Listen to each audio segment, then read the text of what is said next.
बच्चों, आपके स्क्रीन पर क्लास 6 की कस्तूरी नज़र आ रही है। इसके अंतर्गत अब मैं पार्ट 3 हरिवंश राय बच्चन का प्रश्न उत्तर आपको बताती हूँ। अभी आपके स्क्रीन पर प्रश्न नज़र आ रहा है, इसे आप ध्यानपूर्वक देखेंगे। इसका उत्तर मैं आपको बता रही हूँ। Hindi literature class 6 part 3 doctor Harivansh Rai Bachchan. और बच्चों, ये आपका पार्ट 2 वीडियो है। सबसे पहले प्रश्न और उत्तर के अंतर्गत मौखिक प्रश्न। स्वर्गारोहण से क्या तात्पर्य है? किसी की मृत्यु या स्वर्गवास हो जाना। डॉक्टर हरिवंश राय बच्चन की कौन सी प्रसिद्ध काव्यकृति का प्रकाशन सन 1935 में हुआ था? उत्तर है मधुशाला। बच्चन जी के ज्येष्ठ पुत्र का क्या नाम है? श्री अमिताभ बच्चन। बच्चन जी की काव्यकृति मधुशाला का अंग्रेजी में किस नाम से अनुवाद हुआ था? House of wine. Bachchan ji की कविताएं की भाषा कैसी थी? बच्चन जी की कविताओं की भाषा सहज और सरल थी। बच्चन जी की प्रारंभिक कविताएं किस प्रकार की प्रेरणा प्रदान करती हैं? जीवन में आए व्यापक खिन्नता और अवसाद के मध्यम वर्ग को मुक्ति मिले, बच्चन जी की कविताएं यही प्रेरणा प्रदान करती थी। बच्चन जी के व्यवहारिक एवं व्यक्तिगत जीवन में सुधार कब आया? 1938 में जब उन्हें इलाहाबाद विश्वविद्यालय में नौकरी मिली तो उनके व्यक्तिगत और व्यवहारिक जीवन में सुधार आया। बच्चन जी की पत्नी का क्या नाम था? बच्चन जी की 2 पत्नियां थीं, जिसमें एक की मृत्यु असाध्य रोग से हो गई थी। उनकी दूसरी पत्नी का नाम तेजी बच्चन था। बच्चन जी ने भगवत गीता के आधार पर कौन सी कृति लिखी है? जनगीता। बच्चन जी का स्वर्गवास कब तथा कहाँ हुआ था? बच्चन जी का स्वर्गवास सन 2003 में मुंबई में उनके बड़े पुत्र अमिताभ बच्चन के आवास पर हुआ था। अब बच्चों, शॉर्ट आंसर यानी लघु उत्तरीय प्रश्न पर आते हैं। इन प्रश्नों के उत्तर आपको संक्षेप में देना। हालावाद से आप क्या समझते हैं? हालावाद के प्रवर्तक डॉक्टर हरिवंश राय बच्चन माने जाते हैं। इन्होंने हिंदी कविता को छायावाद से निकालकर उसे नई चमक और लचक प्रदान की। बच्चन जी को अपनी किस काव्यकृति से सर्वाधिक लोकप्रियता मिली? बच्चन जी को काव्यकृति मधुशाला से सर्वाधिक लोकप्रियता मिली। बच्चन जी के मधुशाला का अंग्रेजी में अनुवाद किस 2 व्यक्तियों ने किया? मार्जरी वॉल्टन और राम स्वरूप व्यास ने मधुशाला का अंग्रेजी अनुवाद किया। बच्चन जी की निशा निमंत्रण नामक काव्यकृति का प्रकाशन कब हुआ? 1938 में बच्चन जी की काव्यकृति निशा निमंत्रण का प्रकाशन हुआ था। अपने विवाह के उपरांत बच्चन जी के सुख और संपन्नता का जीवन कब प्राप्त हुआ? जब बच्चन जी को इलाहाबाद विश्वविद्यालय में नौकरी मिली। यही वो युग था जब तेजी बच्चन से विवाह के बाद बच्चन जी के जीवन में सुख और संपन्नता का प्रवेश हुआ।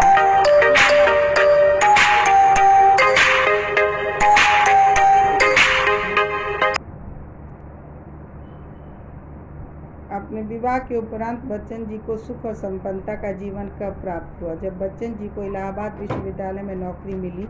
यही वो युग था जब तेजी बच्चन से विवाह के बाद बच्चन जी के जीवन में सुख और संपन्नता का प्रवेश हुआ। बच्चन जी द्वारा रचित निबंधों से उनकी किस विशेषता की झलक मिलती है? बच्चन जी द्वारा रचित निबंधों से उनके गंभीर अध्ययन एवं सुलझे विचारों का पता चलता है। बच्चन जी ने अपने निबंधों से काफ़ी प्रभावित किया। इनकी रचनाएं सीधे श्रोताओं के मन को प्रभावित करते थे। उनकी निबंध की भाषा शैली सीधी सादी और सहज थी।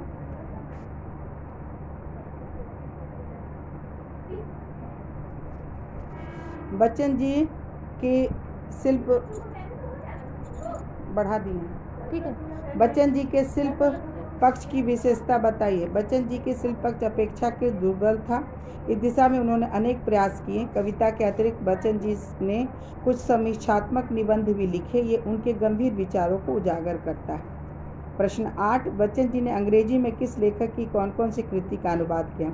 बच्चन जी ने शेक्सपियर के नाटक मैकबेथ का अनुवाद तथा भगवत गीता के कुछ दोहा चौपाइयों का अंग्रेजी में अनुवाद किया था। प्रश्न 9, बच्चन जी की कोई 5 प्रमुख कृतियाँ बताइए। बच्चन जी की सबसे महत्वपूर्ण काव्य कृति है मधुशाला। इसके अलावा निशा निमंत्रण, तथा एकांत संगीत उसकी दूसरी महत्वपूर्ण काव्य कृति है। नीड का निर्माण फिर तथा सतरंगिणी उनकी दूसरी महत्वपूर्ण काव्य कृतियाँ हैं। बच्चों, प्रश्न 10, बच्चन जी का जन्म कब और कहाँ हुआ? बच्चन जी का जन्म 1907 में प्रयाग इलाहाबाद में हुआ। इन प्रश्नों का उत्तर विस्तार पूर्वक दीजिए। बच्चों, अब हम लोग लॉन्ग आंसर यानी दीर्घ उत्तरीय प्रश्न की ओर आते हैं। पहला प्रश्न है, बच्चन जी की काव्य रचना पर प्रकाश डालिए। डॉक्टर हरिवंश राय बच्चन का नाम श्रेष्ठ हिंदी कवियों की सूची में सर्वमान्य है। डॉक्टर बच्चन हिंदी के वे महान कवि थे जिन्होंने हिंदी कविता को छायावाद से निकालकर उससे नई चमक और लचक प्रदान की। उन्होंने कविता को नई ताजगी और स्फूर्ति प्रदान कर उसे पाठकों के रुचि के अनुकूल बनाया। बच्चन जी की सर्वाधिक लोकप्रिय काव्य कृति मधुशाला है। उनकी अनेक मुख्य रचनाएं हैं। निशा निमंत्रण, जो उन्होंने 1938 में, तथा एकांत संगीत नामक काव्य ग्रंथों को लिखा। नीड का निर्माण फिर उनकी महत्वपूर्ण काव्य कृति है। सन 1945 में उनकी सतरंगिणी तथा 1950 में मिलन यामिनी नामक काव्य कृतियाँ प्रकाशित हुई। इसके अतिरिक्त उनकी कुछ प्रमुख रचनाएं हैं: विकल विश्वपट, हलाहल, प्रणय पत्रिका, नाथघर तथा आरती और अंगारे। बच्चों, दूसरा प्रश्न है, बच्चन जी का मधुशाला नामक काव्य कृति का विश्लेषण अपने शब्दों में कीजिए। बच्चन जी की सर्वाधिक लोकप्रिय काव्य कृति मधुशाला है। उनकी इस काव्य कृति का प्रकाशन 1935 में हुआ था। उनकी इस अकेली काव्य कृति ने उन्हें वह लोकप्रियता प्रदान की थी कि वे पाठकों के हृदय में बसने लगे थे। उनकी मधुशाला नामक इस काव्य कृति ने इलाहाबाद की स्थापना में विशेष योगदान दिया। मधुशाला में यौवन का आवेग तो था ही, साथ ही दार्शनिक चिंतन का भी समावेश था। उनकी मधुशाला नामक इस काव्य कृति का अंग्रेजी में अनुवाद हाउस ऑफ वाइन के नाम से लंदन में प्रकाशित हुआ था। इसका अंग्रेजी रूपांतर भी पाठकों में काफ़ी लोकप्रिय हुआ था। इस लेख के आधार पर बच्चन जी के जीवन के विषय में बताइए। कवि हिंदी काव्य जगत में हलावाद के प्रवर्तक डॉक्टर हरिवंश राय बच्चन का जन्म सन 1907 में प्रयाग इलाहाबाद में हुआ था। उनकी मृत्यु सन 2003 में मुंबई में हुआ था। बच्चन हिंदी के उन महान कवियों में से एक हैं जिन्होंने कविता को नई ताजगी और स्फूर्ति प्रदान की। बच्चन जी को सबसे लोकप्रिय काव्य कृति मधुशाला है। बच्चन जी ने खिन्नता और अवसाद के युग में मध्यम वर्ग की वेदनाग्रस्त मन को वाणी प्रदान की। उन्होंने अपनी रचनाओं में सीधी सादी भाषा का प्रयोग किया। बच्चन जी का जीवन काफ़ी संघर्षपूर्ण रहा। पहले तो वो एक छोटी सी विद्यालय में पढ़ाते थे। उनकी पहली पत्नी असाध्य रोग से व्यथित थी। बाद में कवि के जीवन में सुधार आया।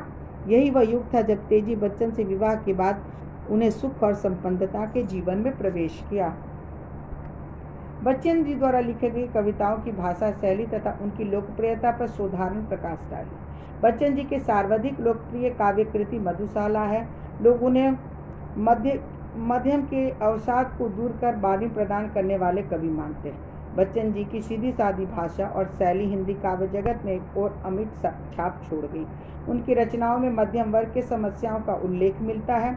नीड का निर्माण फिर में उन्होंने अपने जीवन के संघर्ष से विजय प्राप्त करने पर लिखी थी। संत तरंगिणी तथा मिलन यामिनी नामक काव्य कृतियाँ सुख और संपन्नता का बोधक था। बच्चन जी की अन्य प्रमुख रचनाएं हैं विकल विश्वपट, हलाहल, प्रणय पत्रिका, नाथघर और आरती और आदमी।